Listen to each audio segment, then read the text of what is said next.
red face pox spreads around the country. Only men suffer from the disease, which is so deadly that 8 out of 10 men who suffer from the disease die. This causes a drastic decline in the male population, leaving only 1 man to every 4 women. After this, all of the powerful political and economic positions which were previously held by men are replaced by women. Women also become responsible to do all the labor and construction work in order to make an earning for the family, while the men are treated like treasures and kept safe at home. The men's job is to just take care of themselves, look beautiful, and sell seeds to women who want to have kids. They're considered luxury items that can only be afforded by the ladies of wealthy families. Some of the men also work as prostitutes to earn money for themselves and for their families.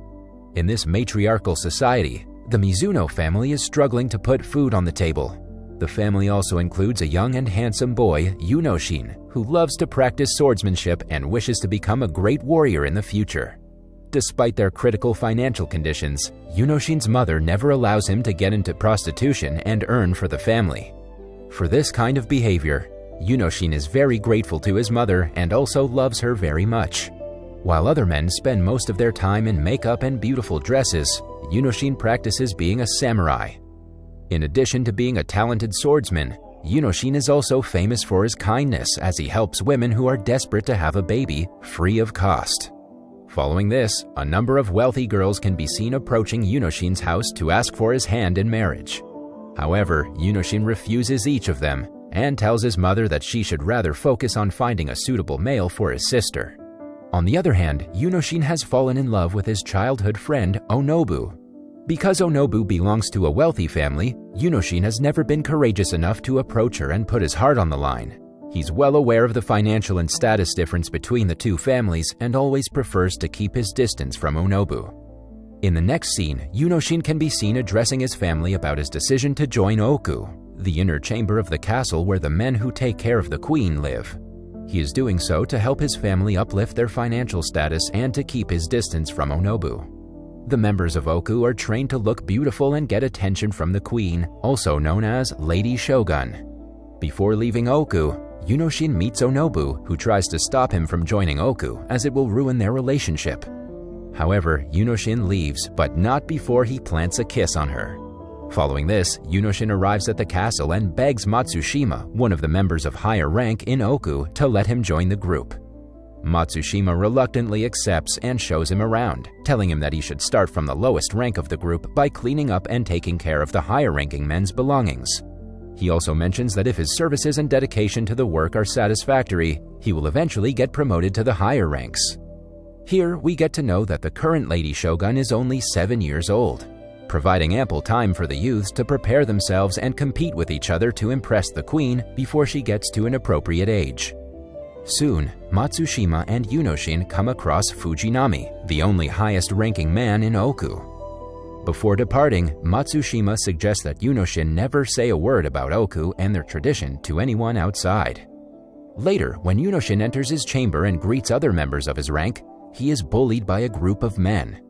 The bullies make fun of Yunoshin's hairstyle and his way of dressing. However, he uses his superior samurai skills to fight back. He then informs the bullies about the importance of such hairstyle for a samurai. In his starting days in Oku, Yunoshin is given more household tasks than any other member of the group. Despite this, Yunoshin never complains and completes his tasks with ease. While working, the bullies continue to trouble him, kicking him while carrying food and punishing him to stay hungry for days. One night, Yunoshin gets attacked by 3 of the high-ranking men, who think Yunoshin is pretty and want to fulfill their physical desires with him. However, Yunoshin easily defeats them and sends them away.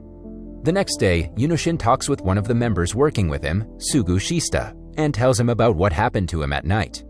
Sugushista replies that it's normal for men to have a physical relationship with other men in Oku. He mentions that as there are no women in the Oku and the Lady Shogun is only 7 years old, the men are compelled to fulfill their desires by sleeping with one another. He also tells Yunoshin that if one is able to make a good relationship with higher-ranking men, he has a higher probability of getting promoted to an upper rank. Hearing this, Yunoshin feels disgusted as he feels like the men are wasting their seeds on one another, when they can actually help other women outside the castle bear children and give them a purpose to live. In the following scene, while cleaning around the castle, Yunoshin hears some people practicing dojo and peeks at them through a small opening from outside. After looking at them for some time, he starts practicing the dojo moves using a broom in his hand. Luckily, Yunoshin gets spotted by Fujinami while practicing, and he asks Yunoshin to enter the practice room and join the others. Fujinami seems impressed by Yunoshin's dojo skills, so despite the men of Yunoshin's rank not being allowed to practice dojo, he makes an exception and allows Yunoshin to fight with one of the most successful dojo fighters, Suroka. Everyone just laughs at Yunoshin and presumes that he will be beaten up, but surprisingly, Yunoshin doesn't take much time to defeat Suroka. Even after getting beaten by Yunoshin, Suroka continues to belittle him and make fun of his unworthy dojo talent. Later at night, Yunoshin has a serious conversation with Sugushista, telling him about his negative feelings about the Oku group. However, Sugushista tells him about how Oku helped him earn money for his family and continue his living. Hearing this, Yunoshin considers himself lucky to have been born into a supportive family. The next day, the news of Yunoshin defeating Suroka spreads all over Oku, and other men start liking and complimenting Yunoshin. At night, Suroka, who gets despised by Fujinami for his loss, approaches Yunoshin and challenges him for another face-off.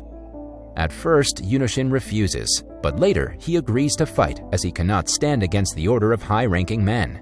After a fierce battle, Suroka again loses to Yunoshin, and because of the humiliation of the loss, he takes his own life. Seeing Suroka struggling to die, Yunoshin approaches him and decapitates him out of mercy. The next day, the 7-year-old Lady Shogun unexpectedly dies due to an illness and is replaced by an adult, a more vigorous and strict shogun. She is determined to work for the betterment of the country and plans to uplift the economy and make further development. She immediately fires a lady who suggests she wear fancy clothes and look beautiful all the time. Later, the new shogun visits the city to collect information about the situation of the people, disguised as a normal person. She witnesses men being kept in brothels and being treated as commodities. On the other hand, the men in Oku get excited and start preparing themselves to compete with each other and impress the new Lady Shogun. Only the higher-ranking men are allowed to come in front of Lady Shogun, so Yunoshin has no chance to meet her. Luckily, the same night, Fujinami calls Yunoshin and promotes him to a higher group, making him eligible to compete with others for the service of the queen. Later, while finalizing his dress for the occasion, Yunoshin meets with the tailor, Sakewa, and selects a dress having minimal designs and simple colors. Following this, Sakewa works hard and prepares a beautiful dress for Yunoshin. Impressed by his work, Yunoshin tries to provide Sakewa with something precious but finds nothing to give. Hence, he just kisses Sakewa as an appreciation for his work. The scene then shifts to the day where all the higher-ranking men gather to greet the Lady Shogun. As other men are wearing vibrant colors and designer clothes, they make fun of Yunoshin for wearing black cloth with minimal designs. Soon, the Lady Shogun arrives there and walks past them, with all of the men keeping their heads low. Suddenly, she trips on her dress, and someone behind her giggles. Immediately, the Lady Shogun turns back and asks who laughed at her.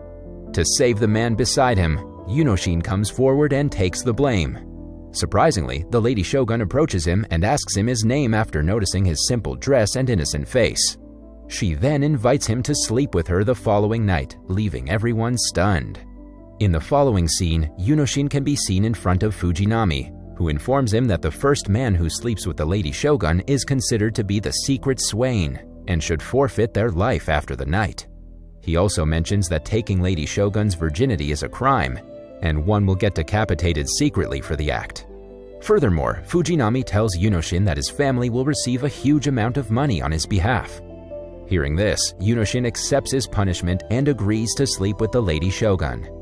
At the same time, Lady Shogun is also informed about the ritual, leaving her surprised and speechless.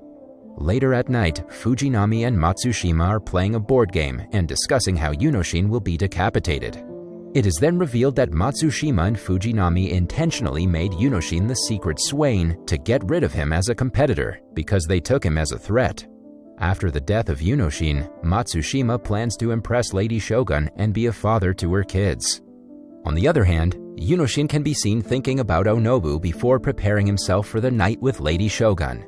Later, he takes a bath, puts on some makeup, and approaches Lady Shogun's room to meet her. Soon, the Lady Shogun arrives there and starts off the conversation by asking his personal name. She also tells her personal name to be Nobu. After finding out that the Shogun's name is similar to that of his childhood lover, Onobu, Yunoshin's eyes fill with tears. He then feels grateful for getting the opportunity to spend his last night with a person that has a similar name to Onobu. Following this, the two start kissing each other and make passionate love. The next morning, Yunoshin is informed that he succeeded in pleasing the Lady Shogun. Later, we see him getting prepared to be executed in front of the officials. Soon, one of the officials puts a katana on Yunoshin's neck and eliminates him. Sakewa and Sugushista cry over Yunoshin's death, while his family receives a handsome amount of money with a letter of condolence stating that Yunoshin died of a disease. The scene then fast-forwards a few weeks, where Onobu can be seen visiting Yunoshin's tomb and offering him flowers. Here we get to know that Onobu still loves Yunoshin and has not forgotten him. Surprisingly, while Onobu is wiping her tears, Yunoshin appears in front of her alive. He then reveals that Lady Shogun is kind-hearted, as she sent a secret man to save him from getting executed and released him from Oku to live a free life, despite declaring him dead. Onobu rushes towards Yunoshin and hugs him tight, making him promise to never leave her again. In the last scene, the Lady Shogun releases all the men from Oku to live a life by themselves and to release a financial burden from the country's economy. She further states that the men can help other women conceive children and even announces to provide them with some money to begin with. That was all from the video. I hope you liked it. Subscribe for more content like this and hit the like button to help us out. Also, leave a comment if you want us to recap your favorite movie. Until next time, take care.